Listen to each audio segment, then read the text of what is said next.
As I reflect on the years gone by, the kitchen transforms into a vivid canvas saturated with the aromas of my son Mark's childhood. I see him, a small boy with tousled hair and bright eyes, swinging his legs from the kitchen chair as I help him with his school project. The smell of fresh lemonade lingers in the air, mingling with the scent of the cinnamon rolls I taught him to bake on a rainy Saturday afternoon. Those moments, the laughter, the sticky fingers dusted with flour, are engraved on my heart, a gallery of love and sacrifice. I dedicated my life to nurturing him.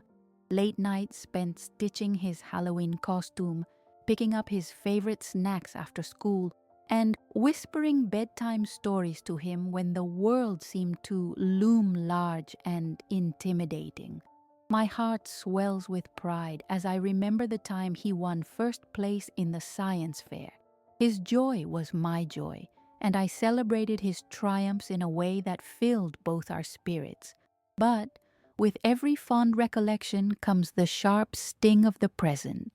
The little boy I raised has become a man who, in the shadow of his wife, seems more passive by the day.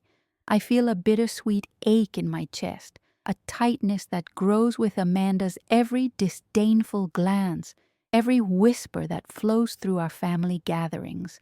Where is my son, the one who would defend my cooking and tell off his friends for making fun of me? Did I not paint our home with enough love for him to carry forward? On the dining table, a photograph captures one of those cherished Sundays. The three of us, a snapshot of joy, laughter frozen in time. I reach out to touch the frame, tracing the outline of Mark's face with my fingertips. His smile ignites the fading embers of hope within me. He looks happy, and for a brief moment I allow myself to bask in that light. But then, just as quickly, the image crumbles. My heart tightens at the thought that Amanda has clouded his vision with her contempt, leaving me invisible. I think about how much I have given. The sacrifices are many. Those years bending over the stove, the quiet nights spent folding laundry while daydreaming of this life, a life filled with children and chaos echoing through the halls. Was it all futile? Every meal I prepared with love, every sacrifice I made for his well-being, now overshadowed by Amanda's sharp wit and subtle condescension. I remember my sister, Elena, advising me years ago about the importance of maintaining my voice and dignity, echoing the wisdom passed down from our mother. But what good is that wisdom when the cloud of humiliation looms heavy above me, threatening to snuff out the light of our bond? Even now, as I stand alone in the kitchen, preparing for another family gathering filled with unspoken tension, my heart aches for recognition. My body feels heavy, as though I'm anchored down by the weight of invisible chains forged from years of feeling unappreciated. I pour myself a cup of tea, the steam curling into the air like the memories I cherish. I remind myself of the essence of my love, a consistent flame that refuses to be extinguished. But that flame feels small against the cold shadows Amanda casts over our home. In the recesses of my mind, lingering whispers emerge. They can mute me at the table, never in my heart.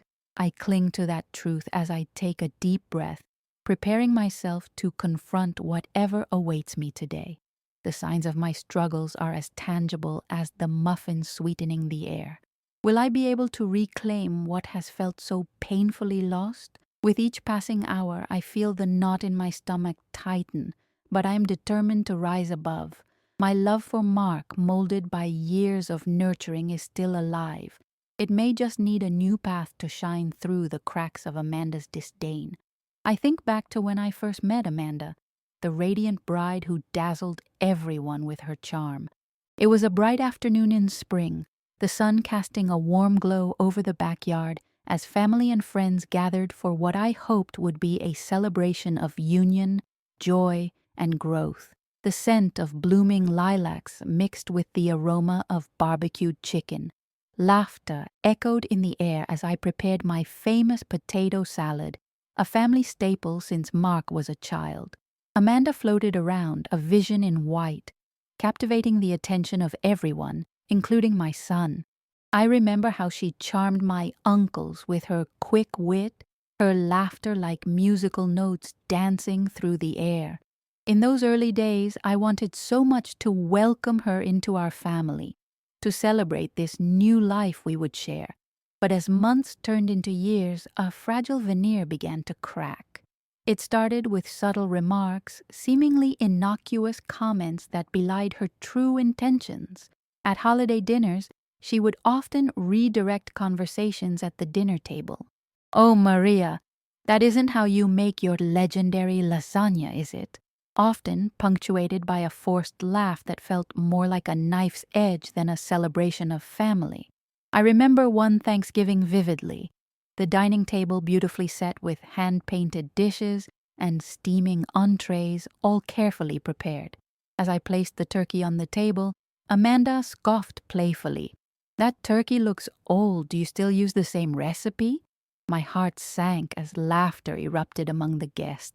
I forced a smile, but the sting of her words hung heavy in the air like a cloud threatening rain. Time and again, her comments morphed from playful jibes to tactful critiques. She would touch the stems of my prized dahlias in the garden and snicker.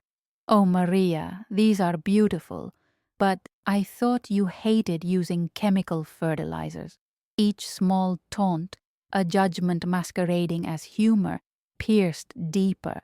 I recall the day I prepared a special cake for Mark's birthday, layered with rich chocolate and, oh, so many fond memories embedded within.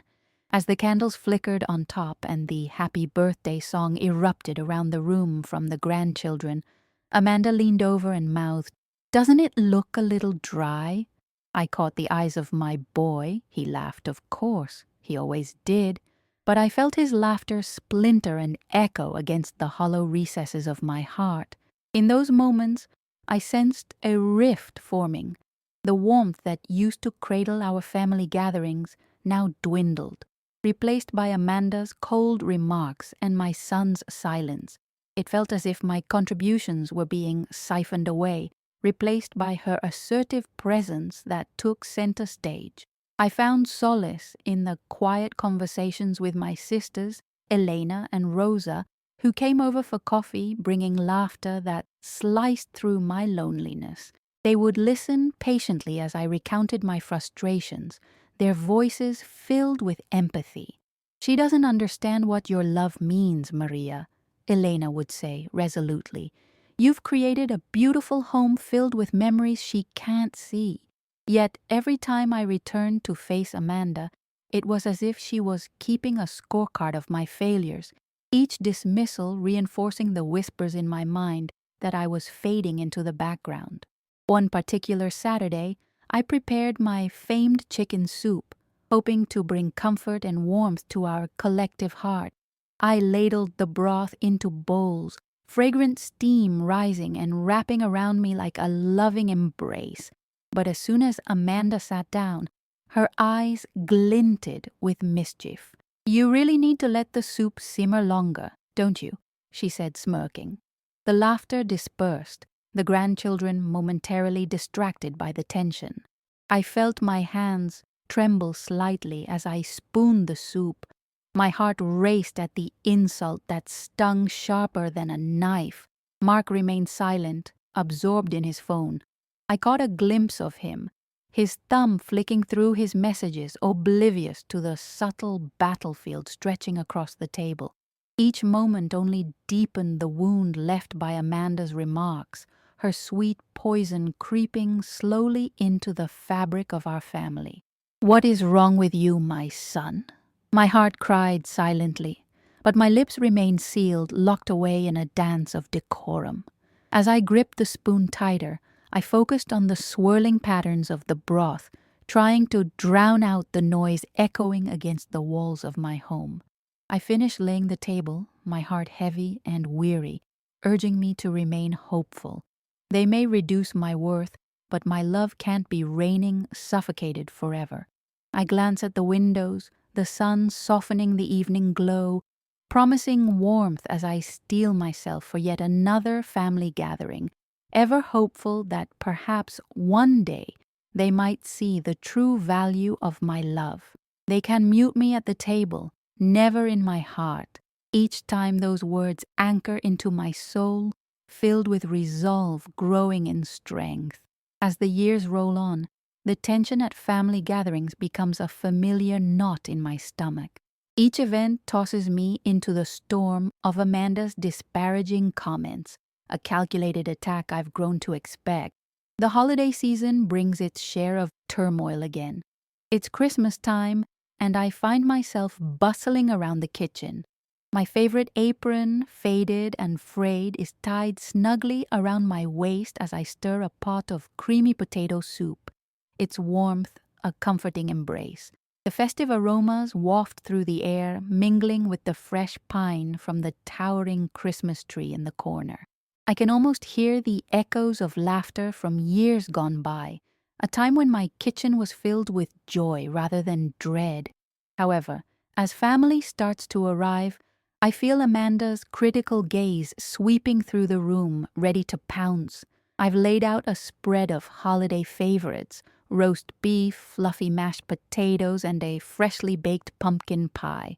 But the moment she sits down, her eyes glint with mischief. "Maria, these mashed potatoes look like they've been through a blender," she quips, and the laughter erupts around the table. My heart sinks as I recognize the familiar sting of her words, and I glance at Mark. He's engrossed in his phone, oblivious to this new wound carving deeper. The moment is painful, a silent betrayal laden with unspoken judgments. I struggle to muster a smile, internally raging. How could he not see the knife twisting in my heart? A wound contorted by laughter that feels more mocking than joyful. With every comment, I feel myself fading against the tapestry of their mirth, my presence reduced to an uncomfortable figure sitting in the corner of their happy lives. The anecdote he once treasured about my lasagna no longer evokes nostalgia, but rather forced giggles and playful jabs from Amanda. At one particular birthday celebration, I made a vibrant coleslaw salad, a blend of fresh vegetables and love, but Amanda's laughter cut through my enthusiasm like a strike of lightning. "I believe this is supposed to be a side dish, not the centerpiece," she proclaims. The room's atmosphere shifts. Once warm, it now feels cold and heavy. My heartache is palpable. As I prepare holiday meals, the memories of joyful gatherings become tainted. Children mimic Amanda's dismissive tone and laugh, the sound slicing through me like glass. Each giggle and errant remark erodes the foundation of my connection with my son, leaving me questioning my place in their lives. How can love I poured into my family soil become fodder for amusement? In moments of solitude, I seek refuge in the kitchen, the heart of my home. I create my sanctuary with flour-dusted hands, each measure of sweetness a reminder of family love. Yet within the cacophony of Amanda's derision, my essence feels diminished. Stripping away what I tried to build, her malign effects settle like dust on the beautiful moments I nurtured. I recall conversations with my sisters, Elena and Rosa, who still manage to illuminate the shadow that is cast over me with laughter and love. "Don't let her dim your light," Elena would remind me. "Your love is more than a recipe. It's the legacy you've built."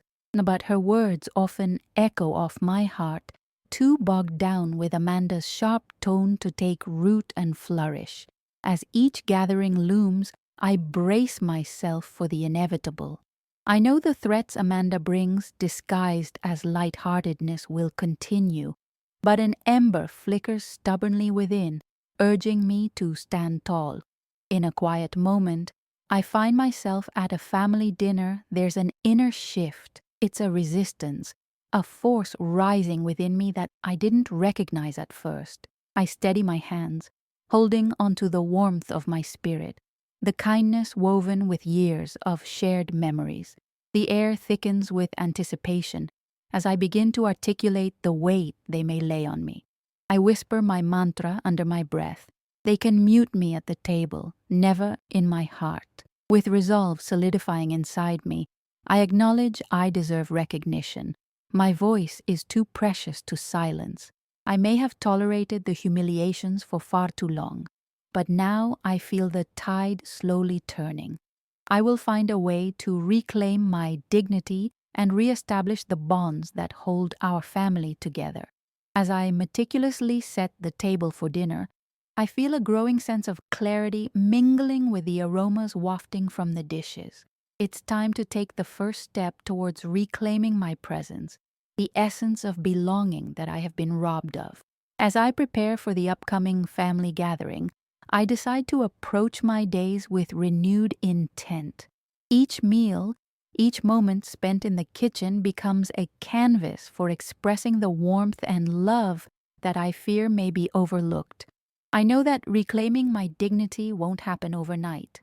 Still, I sense the bronze flickering ember of change growing stronger with each passing day.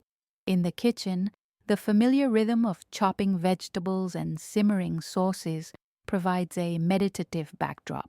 I chop colorful peppers for my salsa, vibrant reds and bright yellows exploding like confetti, reminding me of the richness I contribute to this family. Each slice is an act of defiance against Amanda's relentless undermining. As I prepare, I reflect on the moments when Mark was young, his bright smile in response to the meals I made, laughter ringing like a melody in the air.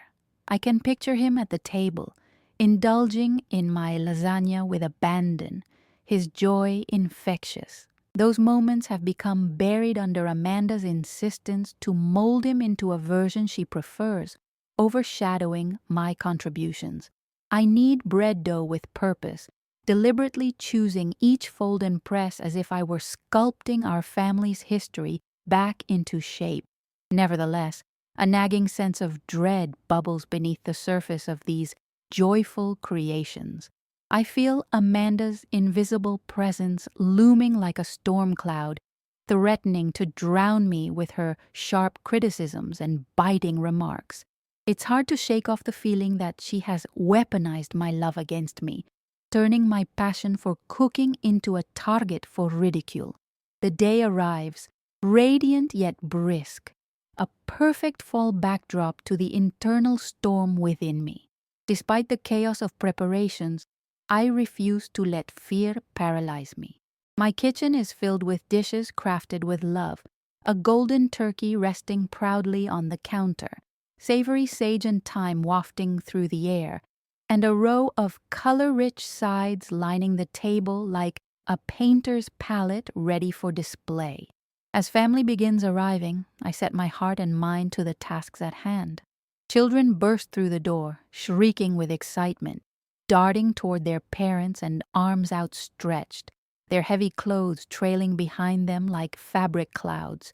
Mark and Amanda step into the kitchen, their silhouettes stark against the light. Mark wears a smile that could light up a room, and yet Amanda's gaze pierces through, cold and critical. "Wow, what is this?" Amanda proclaims, her tone bordering on playful yet laced with mockery. "I'd almost believe you're trying to impress us." The laughter that follows feels more like a dagger twisting in his silence. I force a smile as my heart sinks. I take a moment to breathe, inhaling the warm aromas that fill my sanctuary. The sound of utensils clinking against the dishware adds rhythm to my thoughts. It's as though every laughter rippling through the room seeks to drown my efforts, yet I refuse to stay submerged. Dinner begins, and I observe the subtle movements swirling around the table. Amanda directs the conversation like a master conductor, her sharp comments navigating a minefield of emotions. She leans toward Mark, her voice dripping with urgency. "Did you see how Maria prepared the mashed potatoes? Almost too much salt, wouldn't you say?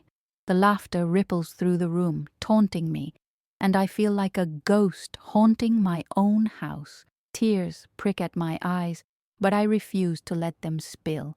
As the laughter amplifies, I feel my spirit falter under this relentless tide of ridicule. I catch glimpses of Mark, his laughter warming the air, yet simultaneously igniting a deep sadness within me. An unspoken agreement buzzes between Amanda and my son, a pact against my heart, and I struggle not to drown in my own tears, stifled by years of emotional neglect. That tumultuous evening at the family table drips with unspoken conversations, and it all feels so weighty. Each bite I take seems suffused with the weight of Amanda's words. But as I gather my strength, I realize that something must change. Enough, I whisper to myself, sealing the resolve flickering within me. During a brief lull in the conversation, I see my opening. Amanda, I begin, my voice steady despite the tumultuous feelings inside. This turkey was brined for 12 hours. It just needs some seasoning. I articulate my thoughts deliberately, hoping to pierce through the veil she casts over our gatherings.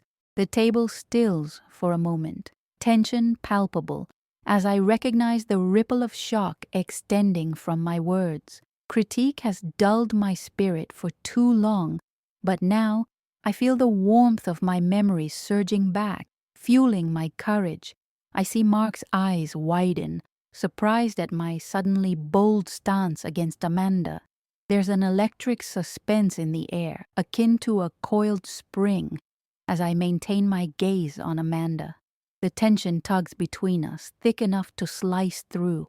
I notice the children pause their chatter, curiosity glinting in their faces. There's an awareness, an understanding at play. I feel the collective breath held, and I wait for Amanda's retort. Cooking isn't just about salt, dear, Amanda finally says, her voice smooth yet edged with sarcasm. The room exhales, laughter bubbles up again, yet I feel something shift ever so slightly. The air inside my heart feels less burdened. I won't allow Amanda's remarks to define me. Her words will no longer dictate the limits of my love.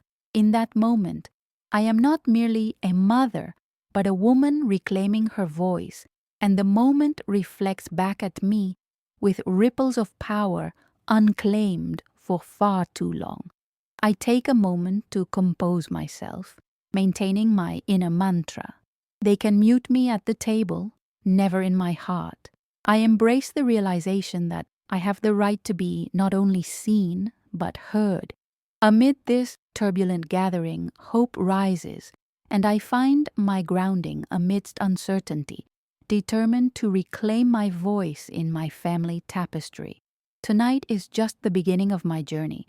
I can feel change sparking in the air like a beautifully bold flambeau, and as I nurture this fire, I know I will find a way to cultivate strength in our family's bond once again. In the days following that charged dinner, I tune in closely to the subtle dynamics of family life, the way laughter dances on the surface even as tension simmers underneath. I can feel the shift inside myself. A weight has lifted, but I know the journey ahead is fraught with challenges. I no longer want to be an afterthought, a shadow lingering at the edges. I want to fully step into my light, my dignity intact. As I move through my routines, I've fostered a deeper awareness of my surroundings. Every comment, every glance exchanged between Amanda and Mark carries shadows of their opinions and judgments. I observe how Amanda wraps herself in her confidence, flaunting her status as the wife, the reigning authority in our family. Yet I reflect on the sacrifices I've made, the emotional labor poured into nurturing our family, a heritage that covers generations. I deserve to be respected too. Elena calls, her laughter breaking through my contemplations. "Are you okay, Maria? It sounded a bit tense at dinner," she asks, concern rippling through her warm tones. I shrug off her worries. It's okay, really, I tell her. Yet I know I have to be honest about my resolve. I've started to set boundaries, Elena. I can only pretend to be invisible for so long. Her encouragement is a gentle balm, igniting sparks of strength I'd buried beneath layers of doubt. That's what I'm talking about. You've always been a fighter, she whispers, her belief in me pulsing through the phone line and igniting a flicker of hope in my heart. I begin exercising that new strength during the next family gathering, this time springing to life like freshly blooming flowers. I prepare an array of dishes, each more colorful and delicious than the last, a lavish spread, a feast for the soul. On the day of the gathering, I wake up smiling, feelings of anticipation filling my chest. I toss fresh herbs and spices into my dishes, feeling empowered each time I mix the ingredients. The kitchen is alive, vibrant with aromatic delights. The promise of a new beginning wafts through the air, and I will not let Amanda's shadow darken it this time. As family members start to arrive, I'm keenly aware of their expectations. The children arrive first, bubbles of energy bursting forth like sunbeams dancing through the windows. I bend down to lighten their restless spirits with stories about all the whimsical adventures they might undertake one day. Pirate battles, jungle safaris, or playing superheroes on the moon. I sneak glances at Mark as the evening draws nearer. He stands close to Amanda, conversation flowing like a gentle stream, but I also see his eyes flitting in my direction. I feel an empathy brewing, a silent understanding that our bond, though strained, still glimmers beneath the surface. The grand dinner table spreads before us like an artist's palette, and I take a deep breath, settling my thoughts and reaffirming my inner mantra. They can mute me at the table, never in my heart. The words meld with the environment around me and solidify my resolve. Today, I will not retreat. As the dinner commences, Amanda initiates small talk, peppering the conversation with her usual barbs. Now, Maria, this time I hope you haven't burned anything. You wouldn't want a repeat of last year's tragedy. She laughs, and the air fills with a curious blend of laughter and discomfort. Laughter notices its audience, yet I stand firm in my resolve. Actually, I soaked the turkey in brine overnight, unlike last year, I reply, aiming for a tone that conveys confidence rather than defensiveness. Mark shoots me a questioning glance, raising an eyebrow, caught off guard by my tone. A flicker of surprise races across his face, quickly replaced by an appreciative smile. The children, catching the tension, halt mid-bite, picking up on something thickening in the air. Throughout the meal, Amanda tries to reassert her control over the conversation, while I offer little pieces of my heart with every dish served. You know, I thought of our family gatherings from years past when making this coleslaw. Each ingredient holds a memory, a blend of nostalgia and love, I say gently, inviting them to join me in remembrance. Mark catches my eye and I see a flicker of recognition, a bridge forming that was long forgotten, like gnarled roots entwined beneath layers of soil. I can almost see him calculating whether he should interject, his defensiveness fading into the background.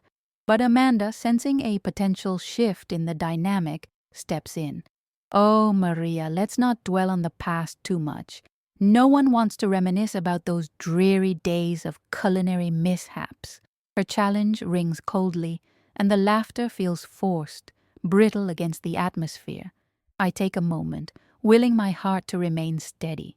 But those culinary mishaps taught me resilience. They taught me what love looks like when we gather around this table, I say, my voice rich with emotion, unwavering in its steadiness. The memory of shared meals flows like a gentle tide, sloshing against the walls of our unspoken truths. I see Mark's expression stir with intrigue, as if he knows the weight of my memories. As Amanda's lips tighten, I sense the vulnerability underneath her armor, a flicker of frustration igniting behind her eyes. Yet, this moment empowers me. I won't retreat now. I will use this friendly fire to fortify my presence. The children, sensing the shift in the atmosphere, begin to draw closer. They pick up on the depth of our conversation and nod with understanding. Caught in a buoy of emotion, we're all crafting together. My heart quickens at the sight. I'm reclaiming not only my voice, but our legacy. Amanda, we may laugh about these moments, but without our history, without the lessons learned, we wouldn't be as strong as we are now, I assert gently but firmly. Let's celebrate not just the past or your opinions, but the family we've built together, the good and the mishaps. They're all part of our beautiful narrative. With every word, I feel the tide turning. A palpable shift occurs. The tension inside Amanda's shoulders eases, though she maintains decorum. I can see Mark's eyes light up, pride blooming in the briefest of moments, and the children seem enchanted by the notion of our family's collective story. I hold on to that sensation, feeding from it as if it is my lifeline. The realization that my voice matters, that the legacy I've worked towards does not wither under someone's sarcasm. It thrives through belonging. And when the meal comes to an end, I lean back, feeling the satisfaction of a spoken truth, of a lesson learned and taught, and an ember ignited in everyone present. I refuse to be dimmed anymore. Instead, I can feel the warmth of our shared history brightening the space around us. This is just the start, a step away from the shadows into the light where I can nurture the garden of our family's bond, nurturing each relationship with care, love, and maybe a sprinkle of resilience. In the following weeks, the family dynamics shift subtly. A new rhythm emerges, one that beats in time with my desire to reclaim my voice. The changes, small but significant, ripple outwards. I find myself volunteering to host the next family gathering, a deliberate choice to reinforce my newfound confidence. I'll showcase the recipes I've cherished for years, weaving them into my narrative of resilience. Each day in the kitchen feels more like a triumph, each dish symbolizing the love I pour into our family. The stirring of the pot becomes a meditative act, my hands becoming instinctual partners with the flavors enhancing my creations. I am no longer just the deliverer of meals. I become the weaver of stories. Every recipe echoes my journey, my history. But there is still Amanda, lurking in the shadows, her barbed comments clinging to the air like unwelcome guests. Even though my resolve has hardened, I remain aware that she will never back down easily. The tension festers beneath my skin, always expecting an oncoming jab. I brace myself, preparing for the next battle. The day of the gathering arrives. I wake early, the sun spilling bright golden rays over my kitchen. The aroma of cinnamon and vanilla fills the air as I bake my signature apple pie, the same one I've baked for years, invoking memories of my own mother teaching me as a child.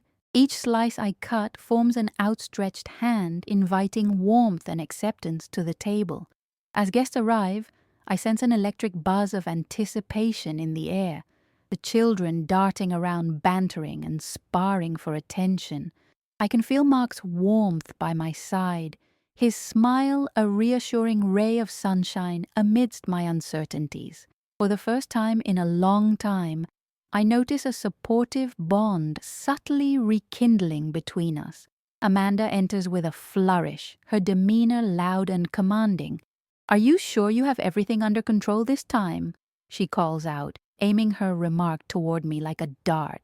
There's that predatory glint in her eyes, a challenge posed before the gathering, as if to assess my resolve. I exhale deeply, gripping the edge of the counter for centering. "Absolutely, Amanda. The ingredients and recipes may remain the same, but the flavors only get richer.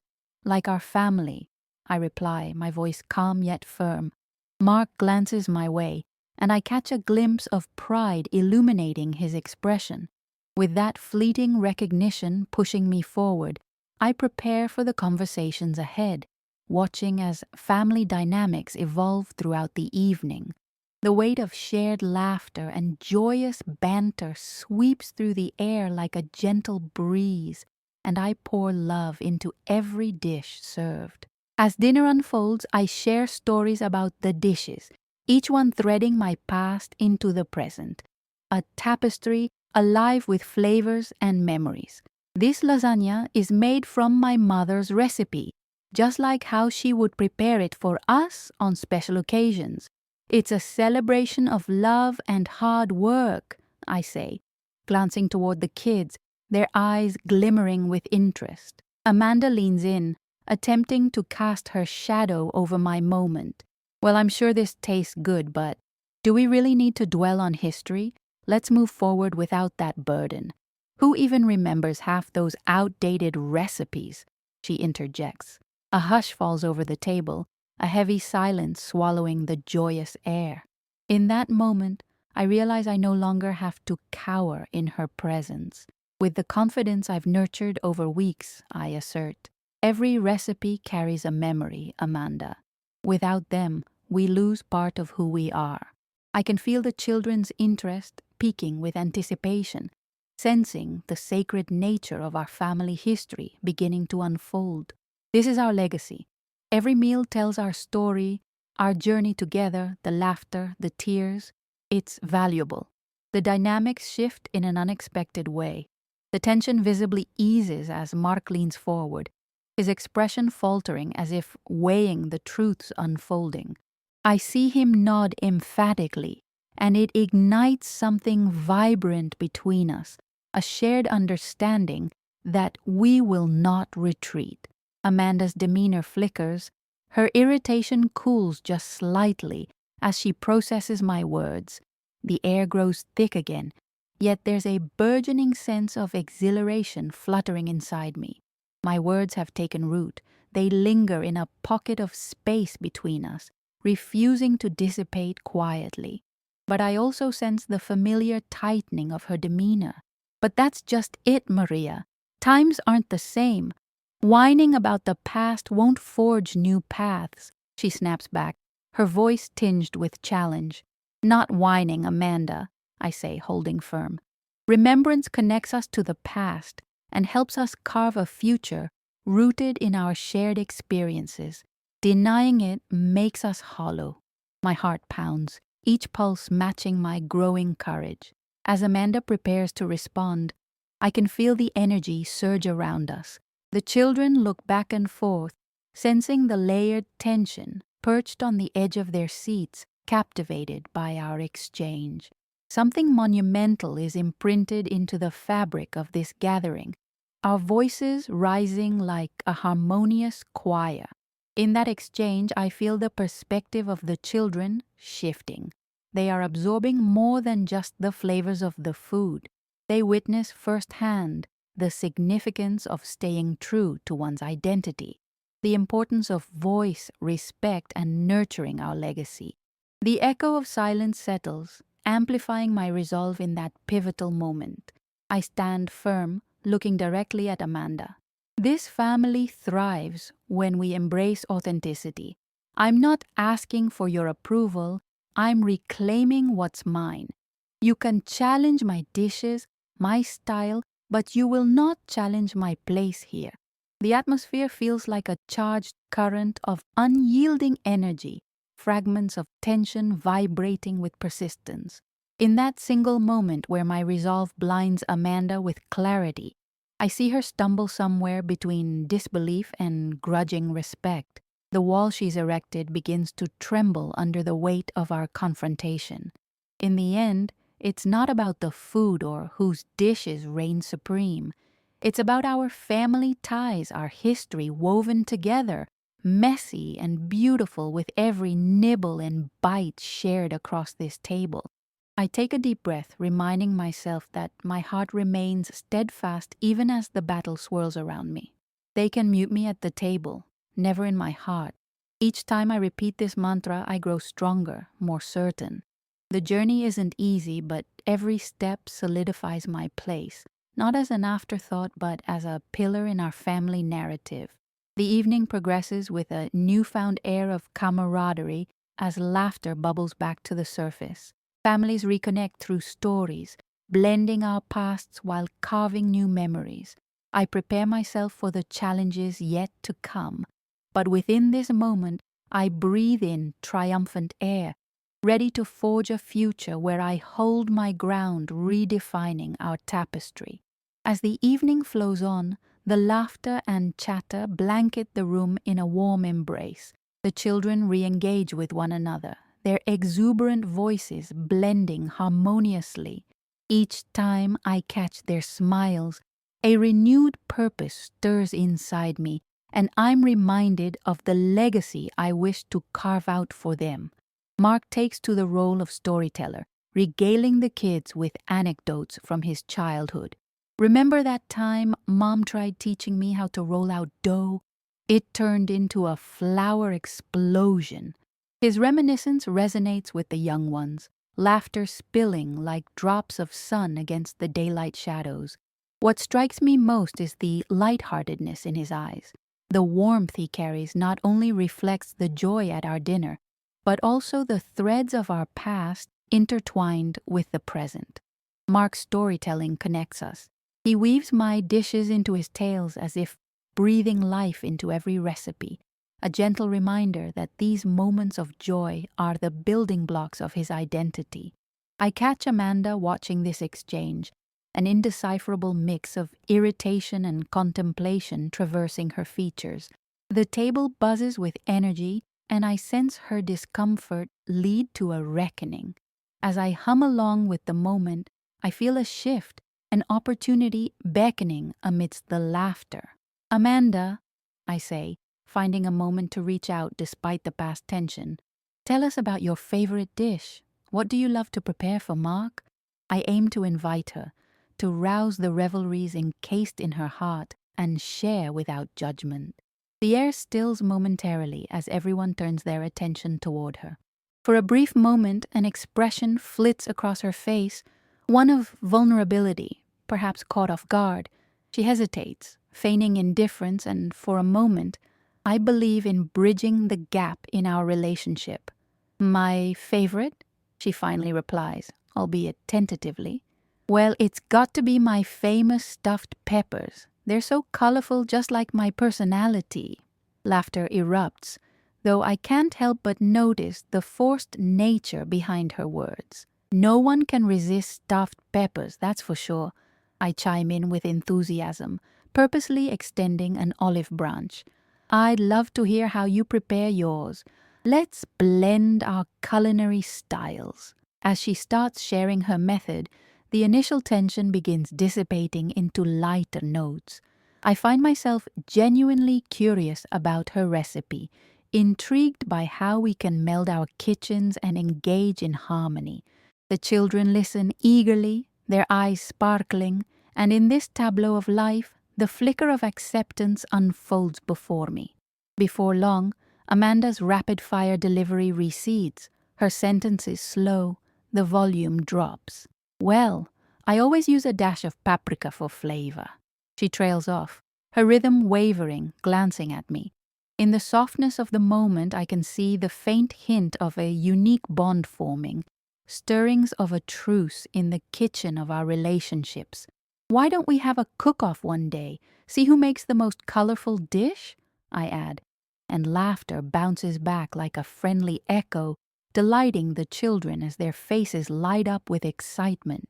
I notice a profound change in Mark. He sits a little straighter, the smile lingering comfortably across his lips. It's like a gentle thaw, an acknowledgement of the way forward, a possibility that our family can draw strength from one another instead of tearing down. The evening culminates in warm farewells, everyone feeling alive with the richness of our memories, shared through food and laughter. As family members leave, the weight of the night lingers like an aftertaste, coaxing with a bittersweet light that speaks volumes. I pause at the door as the last guests depart, and in that moment, I share a knowing glance with Mark. "Thank you for tonight," he says quietly, his sincerity washing over me in waves. "I don't want to lose this connection again." "Neither do I," reply softly, my heart swelling within, recognizing that the foundation of our bonds has shifted. It'll take time for wounds to heal, but the seeds of openness are firmly planted, taking root. And as I close the door, I breathe deeply, the adrenaline receding and a sense of hope bubbling. Underneath it all, I carry with me the mantra: "They can mute me at the table, never in my heart," a testament for all that I've endured and a promise to nurture my family's legacy. Tonight was merely a step toward rekindling our ties. While the journey remains, I am emboldened by the collective laughter echoing in the corners of my heart.